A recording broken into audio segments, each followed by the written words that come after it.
everybody. Welcome back to Cast 11. I'm Elicia, and I'm joined today with the knowers of all things monsoon season. So I'll let you guys introduce their titles are very tricky. So Sure. Hi, my name is Megan Taylor, and I'm the Warning Coordination Meteorologist with the National Weather Service in Flagstaff. Awesome. Hi, I'm Curtis James. I'm a professor of meteorology at Embry-Riddle Aeronautical University. How do I get so lucky to spend the afternoon with super smarty people over here? Because I like those. So warning coordinator, what does that mean? Good question. So as part of the National Weather Service, our mission is to protect life and property. So we are the government agency that issues all of the weather warnings, watches, warnings, and advisories. So if you ever get a flash flood warning on your cell phone, that's us. A severe thunderstorm warning, that's us. A winter storm warning, that's us. So it is my job to coordinate all of the information that we're sending to our partners that we work with closely.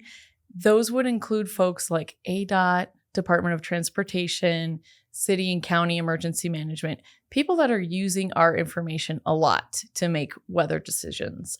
So it's my job to coordinate with those folks and make sure that we're getting them the information they need. So when something big is happening, a big storm or something, when you're contacting ADOT, what are some of the things that they might do? Are they closing down highways? Are they, what are some things that you're saving us from? Yes. So ADOT is our biggest partner when it comes to winter and snowfall. And anyone not familiar with Northern Arizona, we do get a lot of snowfall. Flagstaff averages about 90 inches a year. Really? Which is, a lot of people are surprised by that. Yeah. And so it is very impactful to the highways and interstates around the area. So ADOT is always using our forecast information to try to decide how to treat the roads, they're usually not closing the roads until after the snow has fallen. Okay. But they're using that information to try to decide how to best treat the roads and when, and then how to staff up for their resources to be able to keep up. And I would think too, like flash flood warnings, you see all the time those people that are, it said don't cross, but I'm in a big truck. I'm going to be okay. Those are you guys that are, saying, hey, don't do that. Yes, exactly. So any weather warning that you see comes from the National Weather Service. And then we also issue watches and advisories as well. So we have all kinds of products that we issue to try to keep the public safe. And a lot of our information is what you see broadcast on, say, your local TV station. If they're putting up weather information, say a winter storm watch, that's us. Okay. So we're the government entity basically providing the information, and it's used by media, it's used by academia, it's used by all kinds of anybody. It's public information.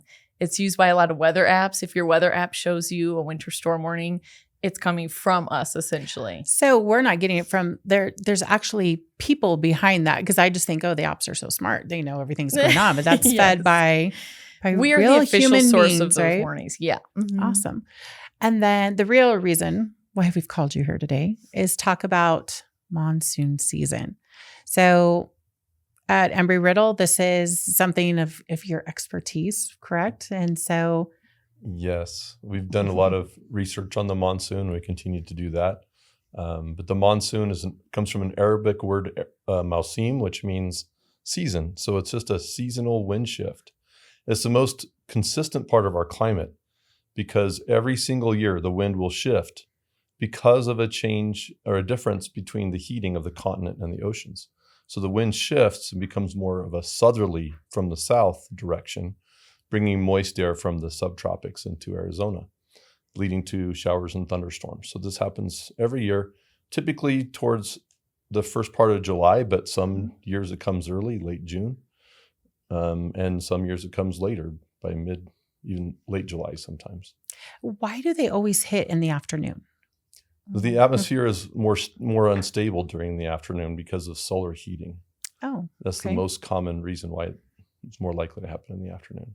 So are you able to really, kind of pinpoint how great the monsoon season is going to be, or how, because I love a great monsoon season. I think we all do, and most of us anyway. But what are some predicting factors that kind of lead you to believe this is going to be a great monsoon season or this is going to be a drier monsoon season? Well, pinpoint is a strong word because for climate predictions, it's really, there's a lot of different variables involved, but we oftentimes base it on ocean sea surface temperatures.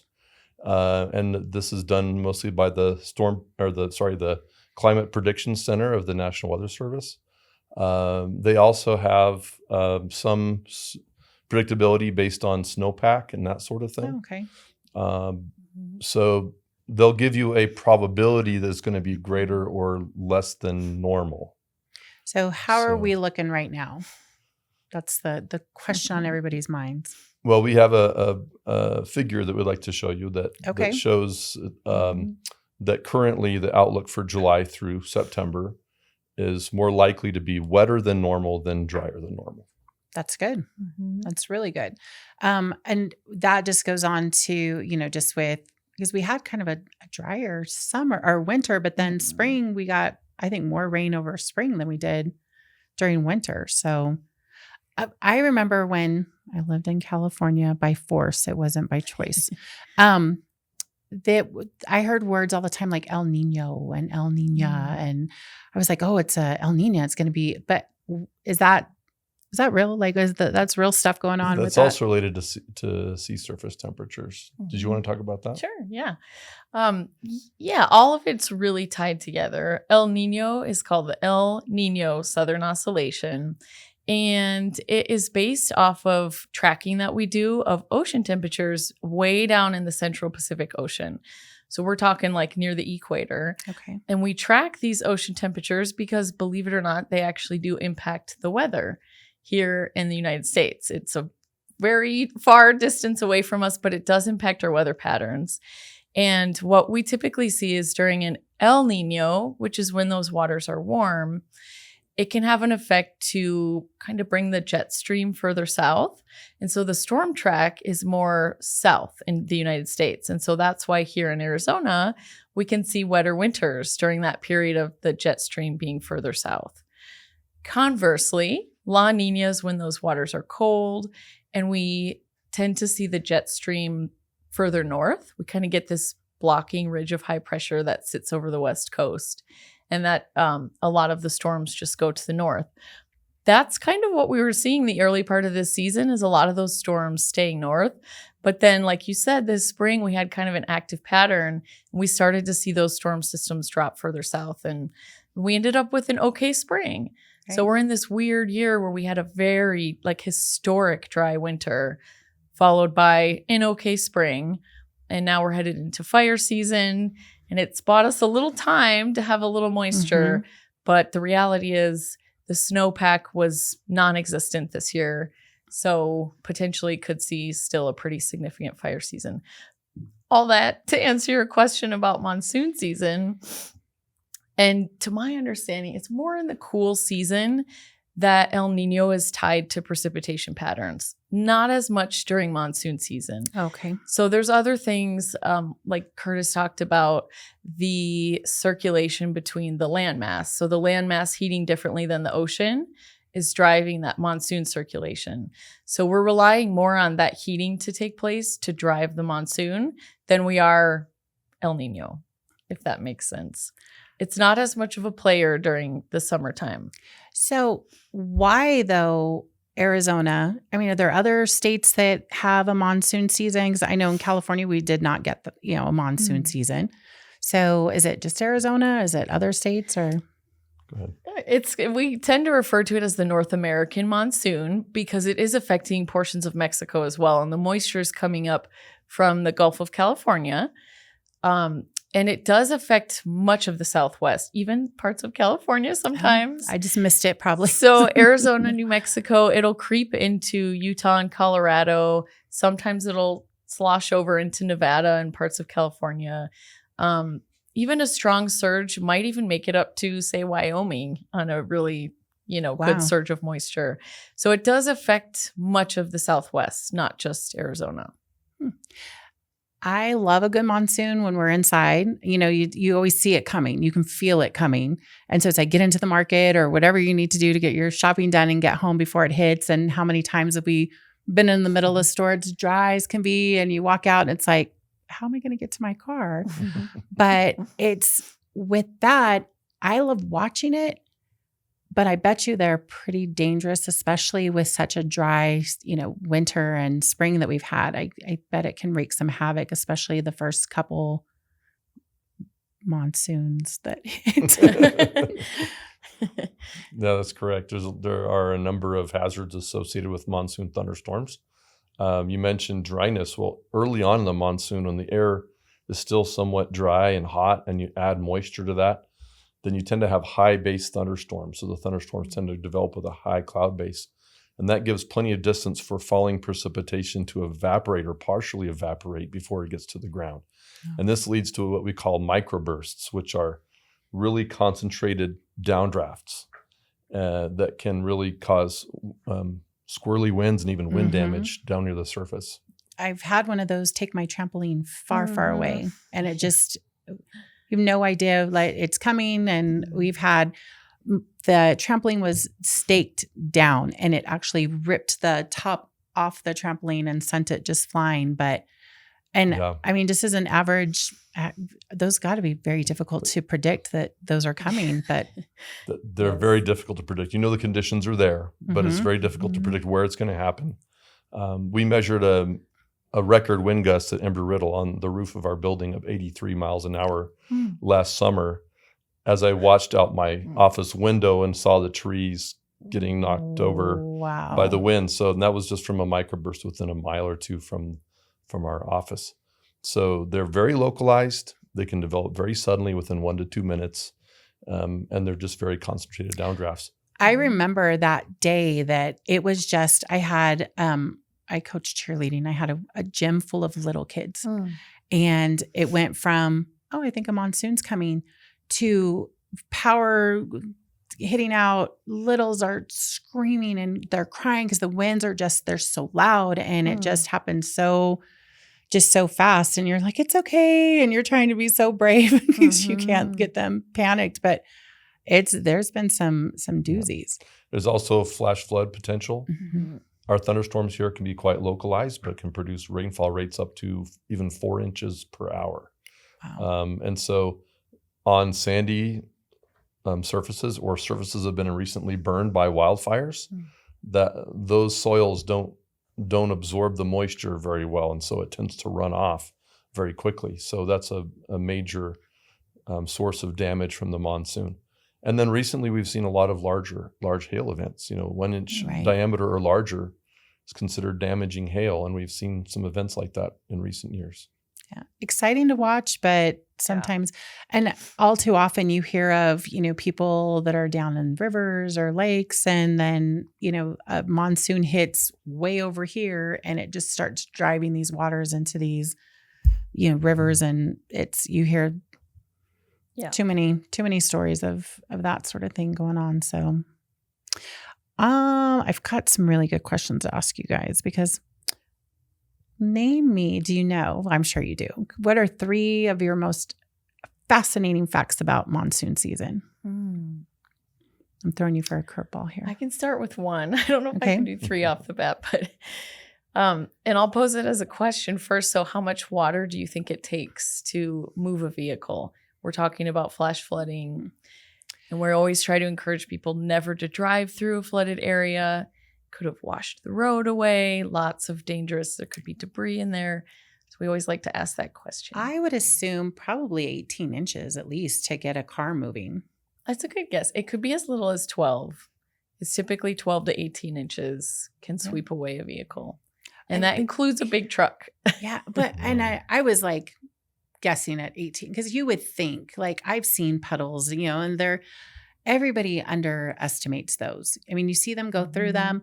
I was driving home and our road was just gone. There's just water everywhere. And, I drive a little car. I was like, I can make it through there. And I didn't. I just was like, we stayed back, but it was 18 inches can take away a big old 12 to 18 inches. The problem is how do you know how deep it is? That Mhm. muddy water moving across the roadway. Oh, could because be- I've driven it this could be road tearing 1,000 away, yeah. times. And I if it's a know. dirt road, it maybe has washed the road Mhm. away. So the road isn't even really there anymore. You don't know what's underneath there. That is a good point. Yeah, I think that's a really good point, because how many of us live, I cross this road every, 10 Mhm. times a week. I know these roads like the back of my hand, but such a little bit of water can take away a whole car. That is super Well, I scary. can add another fact to Okay. that now that we're talking about it, and it jogged my memory. So flooding is the second most weather-related killer in the United States. And of the flooding fatalities, how many of those do you think are caused by people in vehicles? I wouldn't think that many. I would think it'd be more of just people that are caught in the river or the lake or. Nope, it's over 60%. It's like 63 or 64% of flooding deaths are caused by folks in vehicles. And I would assume a lot of those are operator error or bad judgment. Yeah, I mean, it's hard to know, right? We think so. I mean, you're making the decision to get into harm's way, Mhm. and whether or not you misjudged it, or maybe you were in the waterway and another flood came through and it just rose another 2 feet. Mhm. So that's another danger of it is you don't know what's coming. You're making your decision based on what you see right in front of you, but you don't know what's coming from Mhm. upstream. Well, and I've even had to pull over because you can't see in front of you. The water is coming down so fast and so heavy and so just out of nowhere. I remember going down like Willow Lake Parkway, and there's like a little turn off, like a little business that has a garage overhanging.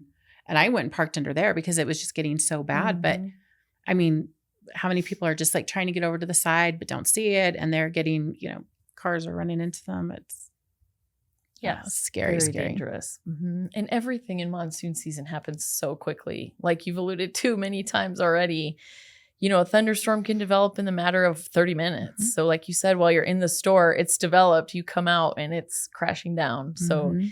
it is, it's kind of like a tumultuous time of year. It's a wonderful time of year. It's beautiful, but it is very dangerous too. Absolutely.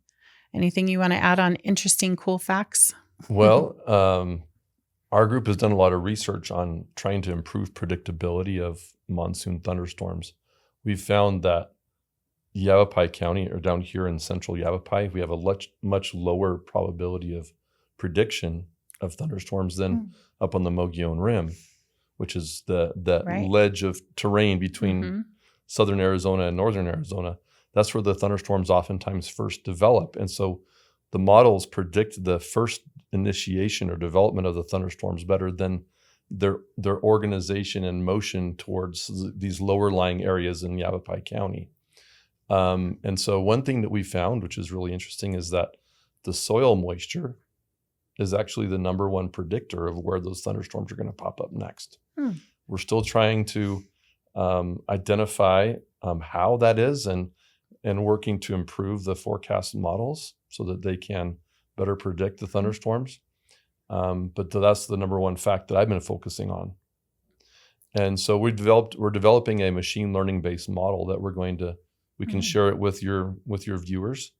And we're also going to share it with the National Weather Service that will use machine-based, the different variables such as soil moisture and other predictors to try to improve on the predictions we already have. It is just wild to me how Mother Nature is just, we've been around for how long, and we're still trying to figure out why these things are happening and where they're, how to pinpoint them, as I, mentioned before. But, and we're at Embry-Riddle, yet this is what you study, right? So is the other weather patterns just only monsoon? What is the? Well, we're focusing I focus a lot on mountain meteorology, but right now our main focus has been on the monsoon and trying to improve prediction. We're hoping and planning to do a field campaign where we would bring instrumentation from other research groups to northern Arizona and do a field project, hopefully in the summer of 2027. That'd be awesome. To try to collect the data we need to make those improvements to the models. So we know it's coming. We're hoping it's going to be a good monsoon season just for the sake of water. I always hear my husband say things like, oh, that's a good soaking rain because it's, the sprinkle and it's been around for. Do we get a lot of precipitation from, is it good water when you're getting this much water in a short amount of time? Is it really doing us good as far as like drought numbers and drought levels? I would say the monsoon precipitation doesn't add too much to our water reservoirs. A lot of that evaporates off very quickly after an event, and since it's so localized, usually the runoff just kind of spreads out and evaporates along those dry washes and riverbeds. So I think what it does is just keeps the plants alive. If we didn't have a monsoon, I don't think we'd have very many plants and animals that could survive the summer here. We wouldn't have the forests that we have in Arizona. So the monsoon just keeps everything alive.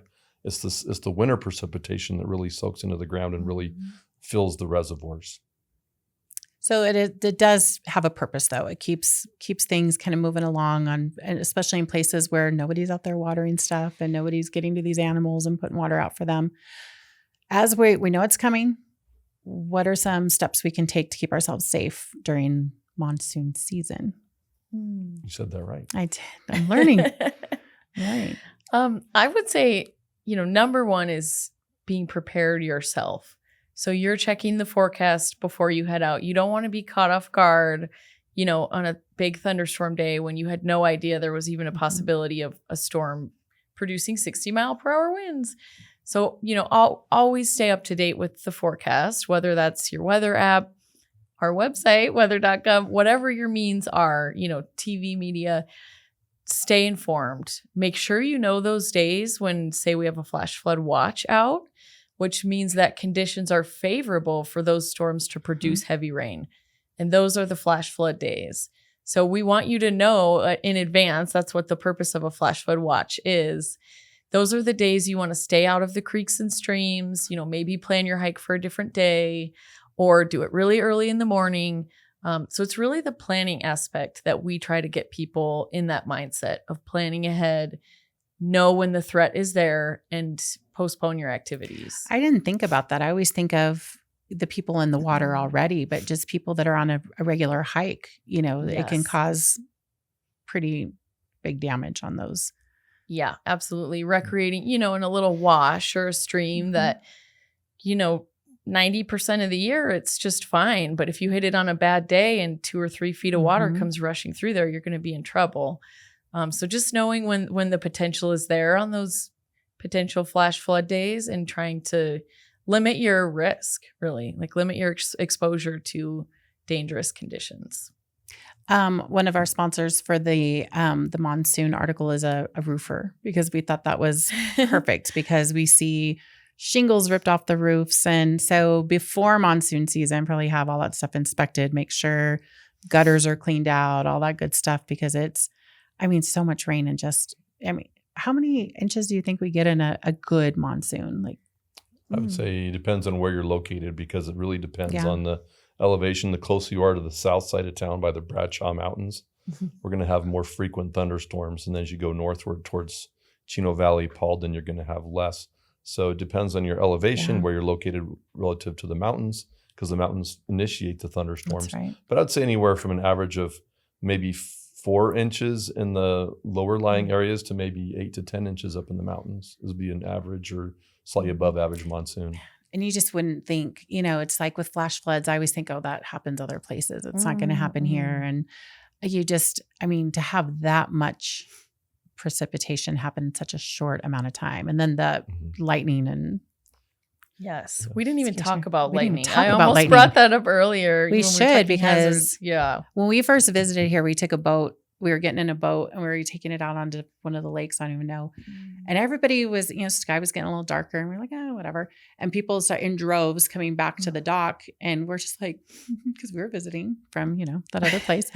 And all of a sudden, here comes the wind and the lightning. And it's like, oh, this is what's going on. But everybody seems to know, except, people that visit. But what are some of the things that you see from the lightning? I'm assuming that can't be. It's very dangerous. And we don't issue a lightning warning. So you have to know that any thunderstorm is going to produce lightning. And if you're in the wrong place at the wrong time, we see fatalities every year in Arizona from lightning. We actually are in the top 10 states for Really? lightning fatalities. Yeah. And so a lot of that is just that preparedness piece and not putting yourself in the wrong place at the wrong time. Trying to do your hikes early in the morning. We know that thunderstorms initiate over the mountains first, so get down before 11 a.m. And, I'll be honest, I've been caught in it too. I love hiking and I love a destination hike, and I've been caught on top of the mountain and coming down in the hail. But I forgot to check my warnings for that day. And I know it. And it happens so quickly that it can be, challenging. And like you said too, it's hard to predict sometimes, it's especially in our area, just there they go. Yes. And lightning doesn't just go straight down. It can branch out, and it can strike even up to 10 miles away from the core of the thunderstorm. But you can kind of gauge how far away the lightning is if you count how many seconds between when you see the lightning and you hear the thunder, and divide that by 5, because the speed of sound is approximately 1 mile in 5 seconds. I didn't know to divide. So divide by 5. So if it's 25 seconds between the lightning and the thunder, it's 5 miles away. So if I count to 5, that's a mile away. Yes. And I've always thought, I count to 5, it's 5 miles away. We're good. No. I did not know to divide by 5. So and the cool part, which he explained this already, but because the difference in speed of light versus sound. So light's traveling 5 times faster than sound. So you're seeing the lightning before you hear the thunder. It's such a beautiful experience. I mean, we've all watched the thunderstorms, and they're so beautiful to watch. But also can be deadly. And, just like you said, good point. Plan your hikes early. I worked at a golf course, and the guys were out there golfing and not good. Yeah. It's like, they're metal. Yes. I used to tell them when you see a monsoon start rolling in, just take your golf clubs and the guy was like, I said, I am joking. Do not do that. And he was like, there was one guy was like, oh, I was like, no, come on, man. Don't do that. And he's like, okay. But I was like, so we'd have to, be smart for people. It's starting, we're closing the course. You need to come back in. And those diehards, pools in the summer. I think a lot of places are getting better about that now that lightning data might be available on an app or something. But closing the pool, we're not going to have people in the water when there's lightning in the vicinity. I think people are getting better about that. But it's really just making sure you're not in those situations. And, I hate to say it, but the reality is there is not a safe place to be outdoors. There are some things you can do to try to mitigate your risk, like not being the tallest object around, not standing right under a tree that might attract the lightning strike and then travel to you. Which I would think go under a tree. Be safe under the tree. Right. So just get inside. There's so many things to think about. Inside a vehicle or an enclosed shelter are safe places. As long as the windows are up, the doors are closed, as long as you don't have an open window in a building. And we're not trying to cross a path, just hunker down and wait for the storm to pass. Yes. Enjoy the show. Yes. And it's not the rubber tires, as a lot of people think on the car. I was going to say we're grounded. We're the rubber tires. Metal cage around you. It's that Faraday cage of the metal. So if you're riding a bike, you're not safe because you're the tallest object on top of a metal frame. You guys are teaching me so much because one, divide by 5 would never. I just always thought it was forever far from storms. And I've always thought it was the rubber tires. And I threw out the 18 inches because I'm like, I bet it's really a lot lower than I think. Because I would think it would be, waist high to carry around a vehicle. So be prepared. Do your stuff early in the day, especially if it requires hiking or, being up near mountains. Just be smart, right? Just because we all think we're invincible, right? But weather is... And know that there's multiple risks. From one thunderstorm, you could be looking at lightning, hail, flash flooding. So there's a lot to think about. And that's why it's best to just mitigate, your exposure in susceptible areas. But there's a lot of things that can happen. Welcome to Arizona. And damaging winds as well. But tornadoes are a lot more rare here, but they can happen. They're called landspout tornadoes. We usually get weaker ones. But they are relatively common in Arizona. but they're not as strong as you would see in the Midwest or the southern to plains to southeastern U.S. But I was going to mention that if we do have tornadoes, they tend to be later in the summer, maybe towards September, October, when the winds start to get stronger in the upper atmosphere. That's what tends to create your tornadoes. And those are probably not enough to, pick a cow up and take it across the pasture, but, maybe really? Not usually, but we've had up to EF3 tornadoes in Arizona. Really? Yeah. Which is 165 mile per hour. Yeah. And believe it or not, there was actually a little spin up landspout tornado here in Prescott Valley about 2 weeks ago. We got a video. I don't know if you saw that. I saw that. I did see a video of that. It was a school. It was after school had let out. It was, before 5 o'clock, but we had video of it. Yeah. You could see the circulation and it took some shingles right off of the school. Yeah. Oh my gosh. A little unusual for me, I will say. Well, I left earthquakes to face monsoon season, but we love it. It's pretty. Just be smart and enjoy the show of Mother Nature. And what is your website again to keep on top of all of this? Yes, our website is weather.gov/Flagstaff. Perfect. Yep. Perfect. And I think I've learned a ton talking to you guys. You guys sent in graphs, so we'll get those out to our readers and our listeners. And I just appreciate you guys so much because I know I joke about, I'm going to ask, but you really taught me a lot today because I just see rain. It's like, oh, monsoon. That's great. So I appreciate you guys coming in. And as always, thank you guys for tuning in to Cast 11 Podcasting. And we will see you next time. Thank you. See you. Thanks.